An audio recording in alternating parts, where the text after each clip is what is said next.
Hi Pisces, this is Pisces Hub. Welcome to my channel.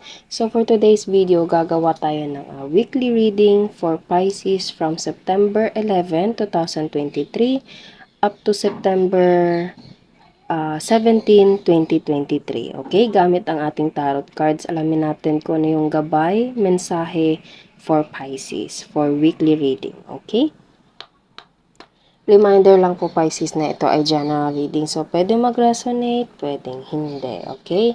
And, ang mga energies na lalabas dito, feminine or masculine man, as long as mag-resonate sa mga taong dinidil mo, o sa mga taong nanonood ngayon, take nyo lang po.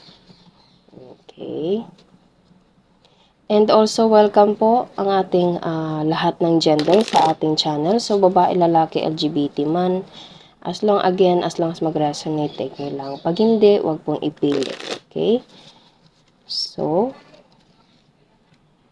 ano po ang message po for Pisces sa linggo na ito from September 11 to September 17.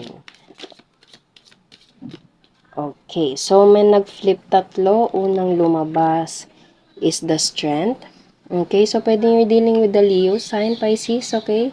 Judgment and Seven of Swords. Air sign, Gemini, Libra, Aquarius. So, bigla ko na ano yung word na manifestations, bigla ko na ano yung word na universe, Pisces, okay? Na nakikita niyo sobrang gandang babae yung nandito and merong lion, okay? This card, pag lumabas to, always kung sinasabi na control your emotions or the universe, especially God, your guardian angel, wants you to control your emotions, kumbaga disiplinahin mo yung sarili mo on how to deal with the situation, on how to react on a certain situation, Pisces, okay? So the strength you have to tame your emotions for you to receive this kind of blessing. Judgment, this card always kung sinasabi na ito ay answered prayers. Kasi nakikita nyo merong angel dito. Okay? And maraming taong nakaganon. So, parang tinatanggap nila yung blessing na binibigay ng angel natin dito. So, sobrang, alam mo yun, sobrang laki, sobrang ganda ng abundance ibibigay sa'yo sa tamang panahon. And maraming tao ang magbe-benefit nito, Pisces. Pwede ito yung mga taong family member mo, pamilya mo, mga mahal mo sa buhay, kaibigan, okay? Asawa, mga anak, kung sino-sino man ito, lahat kayo magbe-benefit. Okay? So, sobrang ganda ang abundance, blessing na ibibigay sa'yo. But as of now, kailangan mo munang kontrolin yung sarili mo. Kailangan mo munang maging ready for you to receive this kind of big abundance. Okay? Trust the process. Okay? Trust the universe. Kung ano man yung pinapatahak sa'yo na landas, tahakin mo, and all you have to do is to trust, okay? Trust God, trust His timing, okay? And you don't have to deal with this kind of emotion like this. Kailangan mo tong tanggalin. Kailangan mo tong, ito kasi parang kailangan mong tanggalin yung mga bagay na nakakapagbalakid, nakakapagbigay ng balakid sa landas na kailangan mong tanggapin itong abundance. Okay? So, pwedeng ito yung mga emotion mo. As I said kanina, control emotion. Pwedeng ito yung takot, doubt sa sarili, kumbaga, dinadown mo yung sarili mo, kalungkutan, okay, anxiety, okay, kahit ano, na feeling mo yun yung parang magiging hadlang sa kung ano man yung darating na malaki sa'yo, kailangan mo yung i-work out, Pisces. Kailangan mo yung tanggalin, kailangan mong kontrolin yung sarili mo. Okay, you have to control your emotions. Okay, for you to handle this big opportunity, this big blessing na darating sa iyo. Okay, and you have to trust the timing, God's perfect time. Okay, so kuha pa tayo ng isa po. Ayun, may nag-flip. Oh, wow. Dalawa yung lumabas. Okay, so there's a 2 of Cups and 7 of Cups. Water sign, Pisces, Cancer, Scorpio.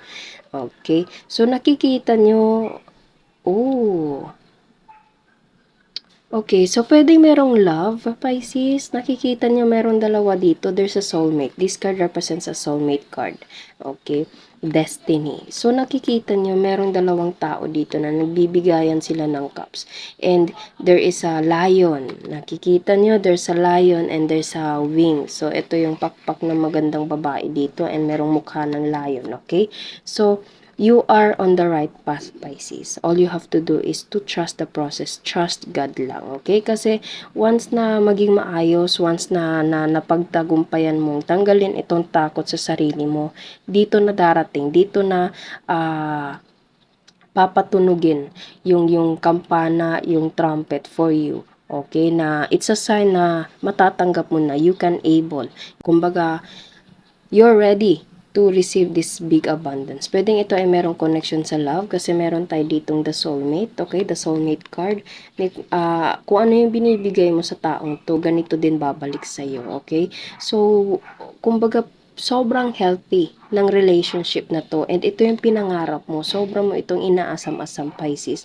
Ito kasi 7 of Cups represents as dreams, mga pangarap, mga manifestations na ini-imagine mo, okay? So, nakikita niyo merong tao dito, so pwedeng ito yung taong iniisip mo ngayon, pwedeng ito. Kung hindi naman love, pwedeng ari-arian, bahay, okay? Mga bagay na gusto mo matanggap, okay? Gusto mo magkaroon sa buhay. Okay? So, lahat ng manifestations, lahat ng mga bagay na inaasam-asam mo darating sa'yo, you are on the right path, Pisces. But all you have to do again is to control your emotions.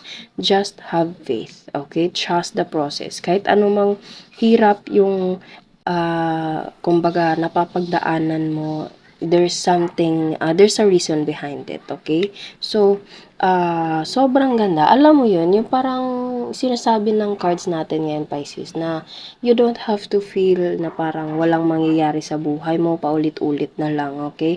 Kasi ang cards natin ngayon, ang reading natin ngayon is sinasabi nila sa'yo na you have to trust, okay? Trust lang, walang mawawala sa'yo kundi magtiwala, okay? And everything is will fall into places as long as you have to believe in God, you have to believe in the universe, you have to believe in yourself, okay? And be ready to receive this kind of abundance, this kind of beautiful things na inaasam-asam mo sa buhay, Pisces, okay? So, sobrang ganda ang reading natin ngayon and naway nagustuhan niyo, Pisces, huwag niyo po sanang kalimutan na mag-like at mag-subscribe po sa ating channel and click the bell button para ma-notify po kayo sa next videos natin, okay? Thank you, Pisces, and God bless!